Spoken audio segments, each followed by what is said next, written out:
माता कुष्मांडा की कथा। नमस्कार भाइयों बहनों और मित्रों, जय माँ गायत्री। आप सभी का मेरे YouTube चैनल शुभकर माही अष्टू में स्वागत है। आज के इस वीडियो में सुनेंगे नवरात्रि के चौथे दिन माता कुष्मांडा की कथा, जिसको सुनने मात्र से माँ भगवती जगजननी की कृपा आपके जीवन में हमेशा बनी रहेगी। माता की कथा श्रवण करने से माता का आशीर्वाद प्राप्त होता है और जीवन के सभी मनोरथ पूर्ण होते हैं। नवरात्रि में चौथे दिन देवी को कुष्मांडा के रूप में पूजा जाता है।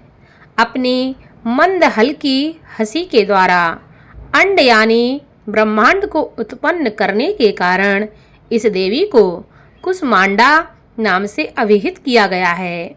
जब सृष्टि नहीं थी और चारों तरफ अंधकार ही अंधकार था, तब इसी देवी ने अपने ईशित हास्य से ब्रह्मांड की रचना की थी।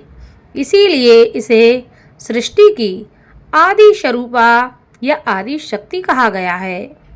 इस देवी की 8 भुजाएं हैं, इसलिए अष्टभुजा यह कहलाईं।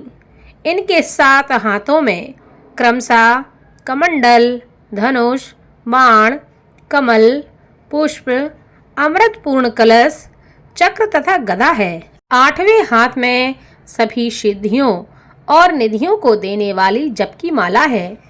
इस देवी का वाहन सिंह है और इन्हें कुम्हड़े के बलि अति प्रिय है।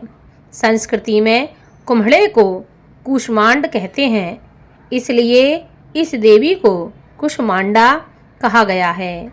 इस देवी का वास शूर मंडल के भीतर लोक में है।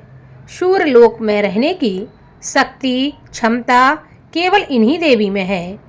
इसीलिए इनके शरीर की कांति और प्रभा शूर की भांति ही दैदीप्यमान है। इनके ही तेज से 10 दिशाएं आलोकित होती हैं। ब्रह्मांड की सभी वस्तुओं तथा प्राणियों में इन्हीं का तेज व्याप्त है। अचंचल और पवित्र मन से नवरात्रि के चौथे दिन इस देवी की पूजा आराधना करनी चाहिए। इससे भक्तों को रोगों तथा शोकों से मुक्ति मिलती है तथा मनुष्य को आयु, यश, बल और आरोग्य की प्राप्ति होती है। यह देवी थोड़ी सी ही सेवा और भक्ति से प्रसन्न होकर आशीर्वाद देती हैं। सच्चे मन से पूजा करने वालों को सुगमता से परम पद प्राप्त हो जाता है।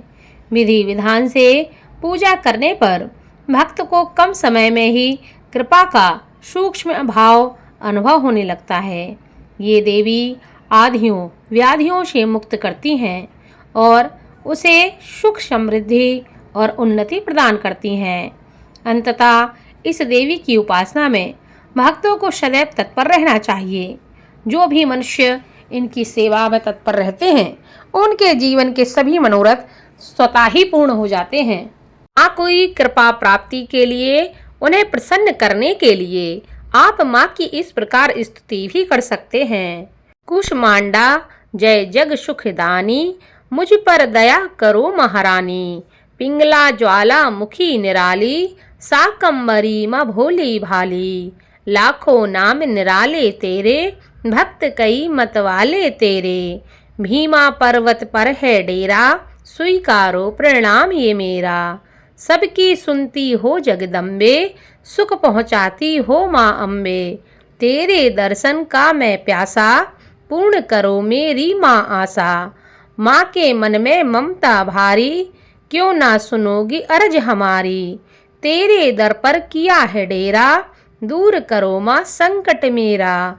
मेरे तुम भंडारे भर दो, तेरा दास तुझे ही ध्याए। भक्त तेरे दर शीश झुकाए। इस प्रकार माँ की उपासना से सिद्धियों में निधियों को प्राप्त कर समस्त रोग शोक दूर होकर आयु यश में वृद्धि होती है। प्रत्येक सर्वसाधारण के लिए आराधना योग्य यह श्लोक सरल और स्पष्ट है। माँ जगदम्बे की भक्ति पाने के लिए आप इसे कंठस्थ करके चतुर्थ दिन माँ भगवती को सुना सकते हैं और उनसे प्रार्थना कर सकते हैं।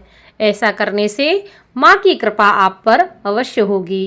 बोलो माँ कुष्मांडा की जय।